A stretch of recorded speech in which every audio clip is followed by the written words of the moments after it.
আমাদের normal temperature যেটা থাকে সেটা হচ্ছে 98.6 ডিগ্রি ফারেনহাইট। এখানে রিডিং টাইম আমরা কতক্ষণ ধরে আমরা টেম্পারেচারটা নেব, অবশ্যই 2 থেকে 2 to 3 মিনিট নেব।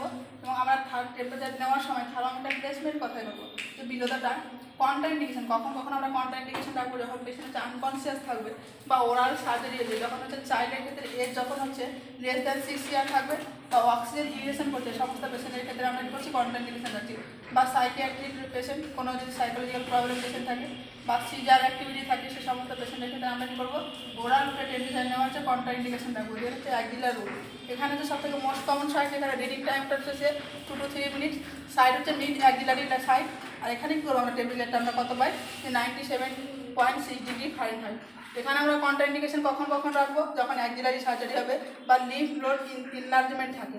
নোট লিখে রেখেছি যেখানে যদি কোনো পেশেন্ট এক্সেসিভ সোয়েটিং থাকে একদিকে, তাহলে কী করবে নার্স ক্লিন করে সাইড উইথ হচ্ছে ওয়েট টাওয়াল, দেন হচ্ছে কী করবে প্লেস থার্মোমিটার করবে। এবার হচ্ছে রেক্টাল রুট। রেক্টাল রুটে আমরা সব থেকে মোস্ট রিলেবল আর অ্যাকুরেট ভ্যালু পাই, যেখানে হচ্ছে যে রিডিং টাইম হচ্ছে 1 to 2 মিনিটস, টেম্পারেচার থাকছে 99.6 ডিগ্রি ফারেনহাইট। ইনসার্টেড থার্মোমিটার, আমরা থার্মোমিটারে কতটা ইনসার্ট করবো, তো হচ্ছে অ্যাডাল্টের ক্ষেত্রে 1.5 ইঞ্চ, চাইল্ডের ক্ষেত্রে 1 ইঞ্চ, ইনফ্যান্টের ক্ষেত্রে 1/2 ইঞ্চ আমরা ইনসার্ট করবো। দেন হচ্ছে পজিশন, পেশেন্টকে আমরা কী পজিশন দেবো, আমরা সাইড লাইন পজিশন দেবো, লেফট ল্যাটারাল বা সিমস পজিশন দেবো।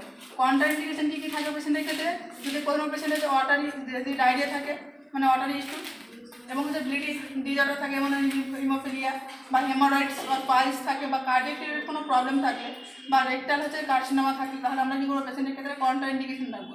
এবং দেখা গেল কোনো পেশেন্ট যদি যে চিউং থাকে, কী করেছে যে ইটিং করেছে হট অ্যান্ড কোল্ড বা হচ্ছে বাথিং করেছে হট কোল্ড, তাহলে আমরা কী করবো সে সময় কিছুক্ষণের জন্য আমরা সে যে রেক্টাম রুটে যে টেম্পারেচার সেটা দিয়ে পোস্টপোন করবো এবং ডিলে করবো কতক্ষণ আমরা, যে 15 থেকে 20 মিনিট হচ্ছে আমরা ডিলে করবো টেম্পারেচার নেবো। দেন হচ্ছে ফ্রিকোয়েন্সি, আমরা যখন নর্মালি ওয়ার্ডে কাজ করি তখন বা ওয়ার্ডের পেশেন্ট থাকে তখন আমরা কি রুটিনলি আমরা যখন অ্যাসেসমেন্ট করি বা টেম্পারেচার চেক করি, তখন আমরা মর্নিং ইভিনিং ডেলিতে আমরা টেম্পারেচার চেক করবো। আফটার সার্জারি আমরা অবশ্যই 24 আওয়ার্স টু হচ্ছে 48 আওয়ার্স এভরি 4 আওয়ার্সলি আমরা কী করবো টেম্পারেচার চেক করবো।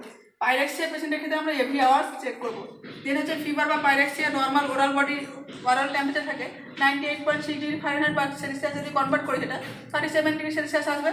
এবার টেম্পারেচার আমরা কী যখন 95 ডিগ্রি ফারেনহাইট থেকে কম থাকে তখন আমরা কী বলছি হাইপোথার্মিয়া বলছি।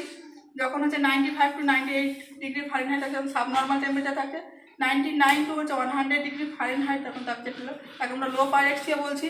যখন হচ্ছে 100 to 103 ডিগ্রি ফারেনহাইট তাকে আমরা বলছি মডারেট পাইরেক্সিয়া। যখন হচ্ছে 103 to 105 ডিগ্রি ফারেনহাইট তাকে আমরা বলছি হাই পাইরেক্সিয়া। যেমন হাইপার পাইরেক্সিয়া আমরা কখন বলবো, যখন হচ্ছে মোর দেন 105 ডিগ্রি ফারেনহাইট থাকবে তখন আমরা কী বলবো হাইপার পাইরেক্সিয়া। তো আজকেই পর্যন্ত।